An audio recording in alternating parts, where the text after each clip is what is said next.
Good afternoon दोस्तों। आज Hindi grammar का एक अत्यंत ही महत्वपूर्ण विषय विस्मयादि बोधक की चर्चा करेंगे। विस्मयादि बोधक की परिभाषा, भेद और इसके महत्वपूर्ण उदाहरणों की चर्चा करेंगे जो कई बार प्रतियोगी परीक्षाओं में पूछा गया है। विस्मयादि बोधक भी एक अत्यंत ही महत्वपूर्ण विषय है, तो इसके बारे में जानना अत्यंत ही आवश्यक है। तो चलिए शुरू करते हैं। तो सबसे पहले जानते हैं कि विस्मयादि बोधक क्या है, इसकी परिभाषा क्या है। तो इसको कुछ इस प्रकार से समझा जा सकता है।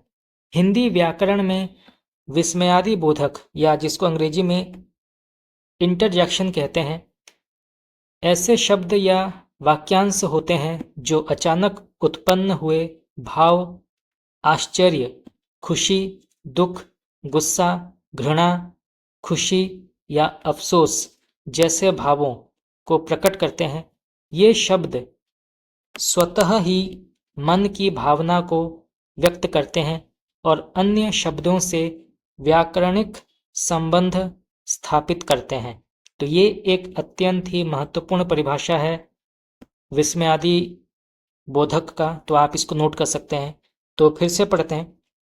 हिंदी व्याकरण में विस्मयादि बोधक ऐसे शब्द या वाक्यांश होते हैं जो अचानक उत्पन्न हुए भाव, आश्चर्य, खुशी, दुख, गुस्सा, घृणा, खुशी या अफसोस जैसे भावों को प्रकट करते हैं।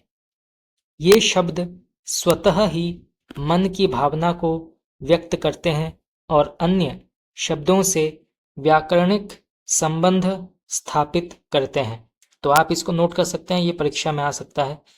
चलिए अभी इसके परिभाषा की चर्चा करते हैं।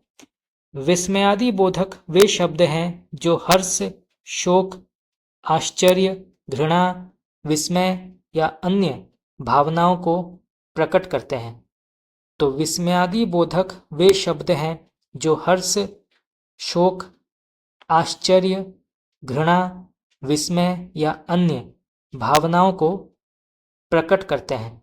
उदाहरण के तौर पर अरे, वाह, हाय, ओह, उफ, शाबाश, छी।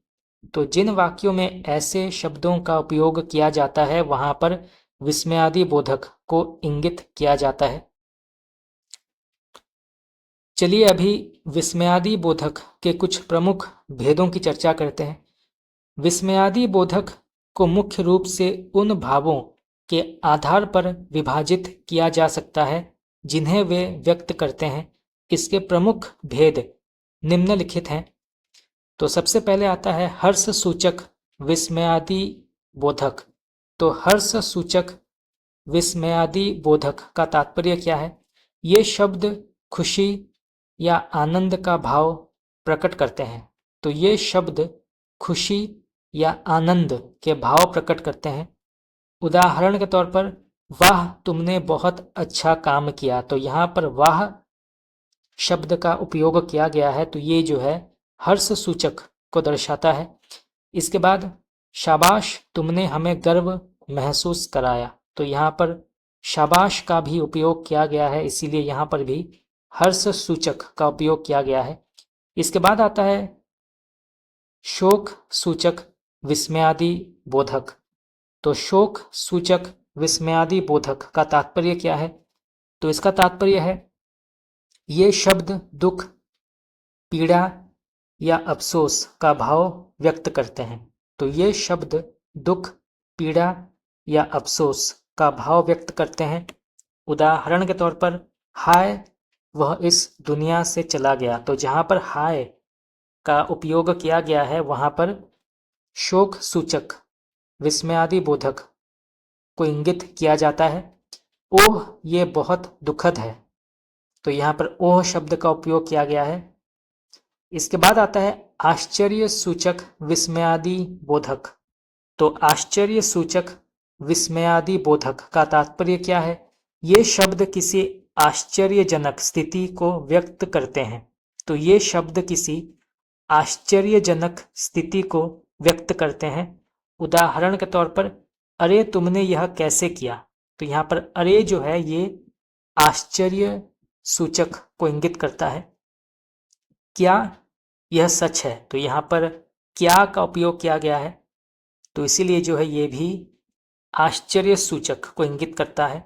इसके बाद आता है घृणा सूचक विस्मयादि बोधक।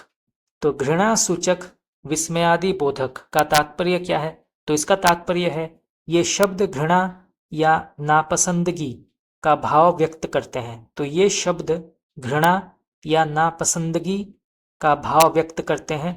उदाहरण के तौर पर छी यह कितना गंदा है, तो यहाँ पर छी जो है ये घृणा सूचक को इंगित करता है। इसके बाद उफ ये दृश्य सहन नहीं हो रहा, तो यहाँ पर उफ जो है ये भी घृणा सूचक को इंगित करता है। इसके बाद आता है क्रोध सूचक विस्मयादि बोधक।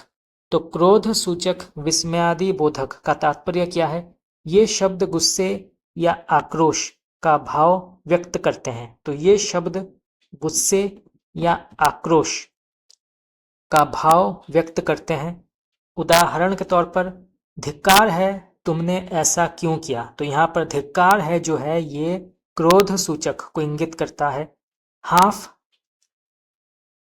मैं इससे बहुत नाराज हूं, तो यहाँ पर हाफ जो है ये भी क्रोध सूचक को इंगित करता है। इसके बाद आता है सहानुभूति सूचक विस्मयादि बोधक। ये कई बार पूछा गया है तो आप इसको नोट कर सकते हैं। तो सहानुभूति सूचक विस्मयादि बोधक, तो इसका तात्पर्य क्या है, ये शब्द सहानुभूति या सांत्वना का भाव प्रकट करते हैं। तो ये शब्द सहानुभूति या सांत्वना का भाव प्रकट करते हैं। उदाहरण के तौर पर अफसोस तुम्हारे साथ ऐसा क्यों हुआ, तो यहाँ पर अफसोस जो शब्द है ये सहानुभूति सूचक को इंगित करता है। ओह मैं तुम्हारी परेशानी समझ सकता हूं, तो यहाँ पर ओफ जो है ये भी सहानुभूति सूचक को इंगित करता है।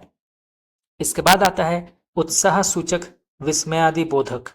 तो उत्साह सूचक विस्मयादि बोधक का तात्पर्य क्या है, ये शब्द उत्साह या प्रेरणा का भाव प्रकट करते हैं। तो ये शब्द उत्साह या प्रेरणा का भाव प्रकट करते हैं। उदाहरण के तौर पर आह यह तो अद्भुत है, तो यहाँ पर आह जो है ये उत्साह सूचक को इंगित करता है। चलो हम जीतने के लिए तैयार हैं, तो यहाँ पर चलो जो है ये जिस भाव से लिखा गया है ये उत्साह सूचक को इंगित करता है। इसके बाद विस्मयादि बोधक के कुछ महत्वपूर्ण उदाहरणों की चर्चा करते हैं। सबसे पहले हर्ष सूचक वाह ये कितना सुंदर दृश्य है, शाबाश तुमने मुश्किल काम पूरा कर लिया।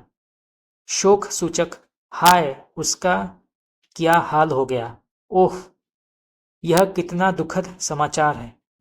आश्चर्य सूचक अरे यह क्या हो रहा है, क्या तुमने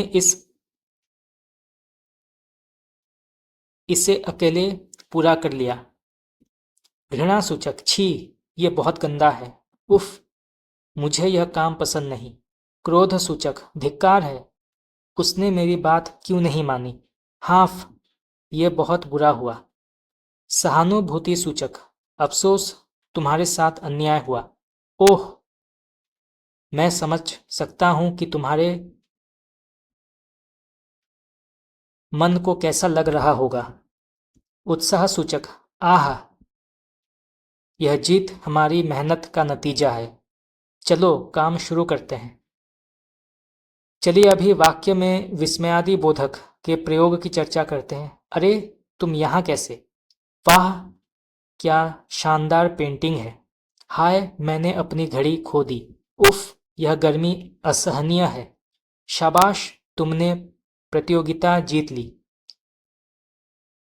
चलिए अंत में अभी निष्कर्ष की चर्चा करते हैं। विस्मयादि बोधक हिंदी भाषा को भावनाओं और अभिव्यक्तियों से समृद्ध बनाते हैं। ये शब्द सीधे मन के भावों को व्यक्त करते हैं और वाक्यों को अधिक जीवंत और प्रभावी बनाते हैं। चाहे खुशी हो, दुख हो या आश्चर्य।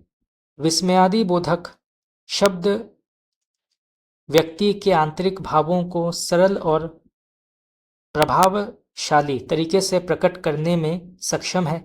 यह हिंदी भाषा का एक महत्वपूर्ण अंग है जो संप्रेषण में भावनात्मक गहराई जोड़ता है। तो दोस्तों, इसी के साथ आज हमने विस्मयादि बोधक की चर्चा की। परंतु अगर आप चाहते हैं कि इस टॉपिक को मैं और विस्तार से आपको पढ़ाऊं तो आप मुझे कमेंट करके बता सकते हैं।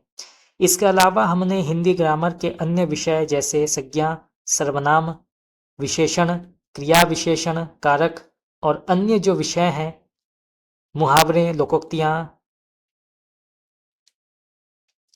और अन्य जो विलोम शब्द हैं, पर्यायवाची शब्द हैं, अनेकार्थक शब्द हैं, इनकी भी चर्चा की है। इसके अलावा हिंदी साहित्य के विभिन्न प्रकार के काल, आदिकाल, भक्ति काल, रीति काल और आधुनिक काल से जुड़े भी प्रश्न उत्तर की चर्चा हमने की है। तो अगर आपने अभी तक मेरे पहले के क्लासेस नहीं देखे हैं तो आप जाके देख सकते हैं। तो दोस्तों, आज के लिए इतना ही। अगर आप लोगों को क्लास अच्छा लगा तो आप मुझे कमेंट करके बता सकते हैं। आपका बहुत बहुत धन्यवाद।